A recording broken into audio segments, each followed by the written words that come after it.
20 से 25 के झुंड में, मुझे पता नहीं था क्या होने वाला है।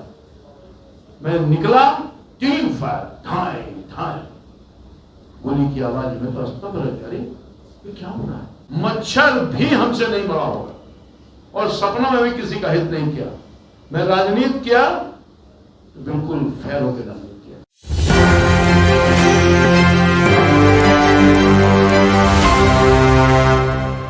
नमस्कार, मेरा नाम सदन जड़प, देख रहे हैं एक न्यूज़ 24। कल देर रात पाटलिपुत्र लोकसभा से भाजपा प्रत्याशी रामकृपाल यादव के ऊपर फायरिंग की गई थी। इसी को लेकर प्रेस कॉन्फ्रेंस किया गया था। रामकृपाल यादव ने कहा कि मैं आज तक कभी भी लाठी डंडे बल का कभी भी मैंने प्रयोग नहीं किया था। मैं छात्र जीवन से राजनीति में हूँ, मैं गरीब घर का बेटा हूँ। पहले आइए सुनते हैं पाटलिपुत्र से भाजपा प्रत्याशी रामकृपाल यादव क्या कुछ कह रहे हैं। मंच पर उपस्थित महामंत्री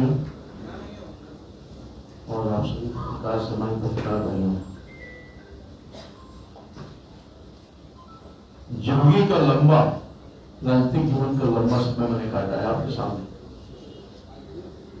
और पटना की धरती पर मैंने राजनीति किया। एक साधारण गरीब घर का बेटा हूं। बैकग्राउंड सबको मालूम है मेरे बारे में। राजनीति में कोई लाठी और गोली के बल पर मैं यहां तक नहीं पहुंचा। छात्र जीवन से मेरी शुरुआत हुई है। छात्र संघ का अध्यक्ष, यूनिवर्सिटी, नगर निगम, विधानसभा भी लड़ा, विधान परिषद रहा, राज्यसभा, लोकसभा, राष्ट्रीय जनता दल में मैं था। मगर कोई एक आदमी नहीं कर सकता है। विपक्ष उस समय की भारतीय जनता पार्टी से मैं लड़ता रहा। डॉक्टर सीपी ठाकुर हुआ करते थे, मैं हारता जीतता था, उनका आशीर्वाद देता था, मेरे संस्कार था। और मैं कभी सुरक्षा के घेरे में नहीं रहा, क्योंकि रामकृपाल यादव का सुरक्षा जनता करती है, कार्यकर्ता करती है। हिंसा की राजनीति मैंने कभी नहीं की। और कल जिस तरह से मेरे ऊपर गोली चलाई गई, सोच भी नहीं सकता। जानलेवा हमला किया गया, मेरे कार्यकर्ताओं को मारा गया। मेरे कार्यकर्ता मेरे साथ थे, शायद उसकी भी जिंदगी चली जाती। मैं घूम रहा था अपने क्षेत्र के विभिन्न गांव में, सड़क पर घूम रहा था, गली में नहीं गया, मैं कहीं बूथ पर नहीं गया। और जब 6 साढ़े 6 बजे मुझे जानकारी मिल रही थी ऊपर से ही, मसौड़ी विधानसभा क्षेत्र के वर्तमान विधायक श्रीमती रेखा जी,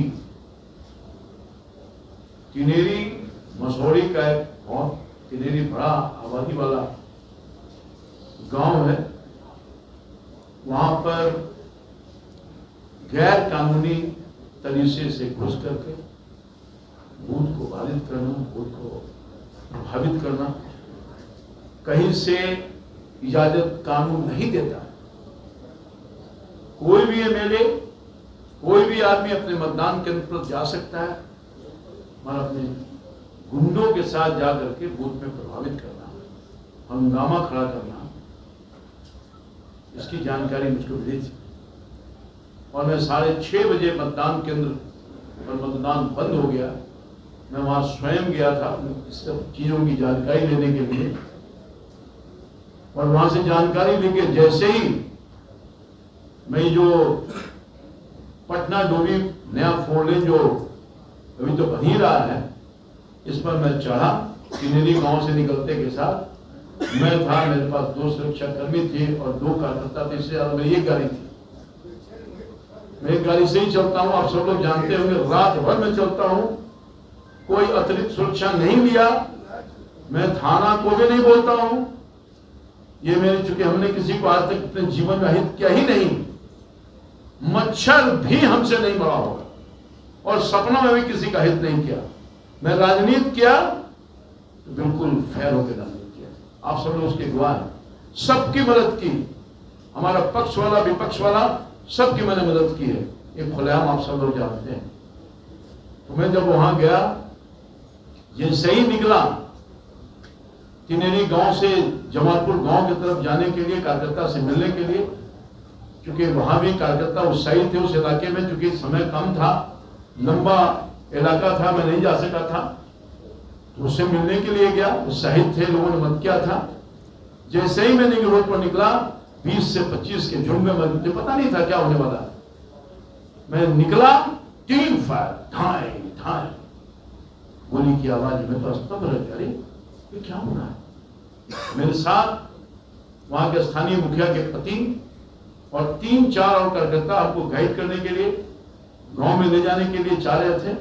जब मेरे ऊपर फायर हुआ तो उन्होंने प्रोटेस्ट किया, क्योंकि मैं नहीं जानता था, लोकल मैं नहीं था वहां, सब लोगों को जानकारी नहीं थी, सबको जानकार मैं नहीं था वहां के लिए। मेरे लिए आश्चर्यजनक था, फायर हो रहा मेरे ऊपर। आज तक 40 साल के इतिहास में कितना भी पक्ष विपक्ष रहा हो, मेरे ऊपर एक ढेला तक नहीं किसी ने फेंका, एक ढेला तक नहीं फेंका। हमारे कार्यकर्ता को पकड़ लिया गया, उसको मार। आपने साफ तौर पर पाटलिपुत्र से भाजपा प्रत्याशी रामकृपाल यादव को सुना, उन्होंने साफ तौर पर कहा कि आज तक हमने लाठी डंडे का प्रयोग नहीं किया, बल का प्रयोग नहीं किया। मैं एक गरीब घर का बेटा हूं, छात्र राजनीति से हूं। आप लोगों ने भी यानी मीडिया ने भी मुझे करीब से देखा है। जिस तरीके से सारण में रोहिणी ने बूथ लूटने का प्रयास किया, उसी तरीके से मसूरी में मेरे ऊपर देर रात गोली चलाया गया। मेरे कार्यकर्ताओं को घायल कर दिया गया, जो कि अस्पताल में भर्ती है। मेरा इस खबर में इतना ही। आगे की अपडेट के लिए अपने न्यूज़ 24 पर मेरे सहयोगी अंकित के साथ मैं संजय पटना।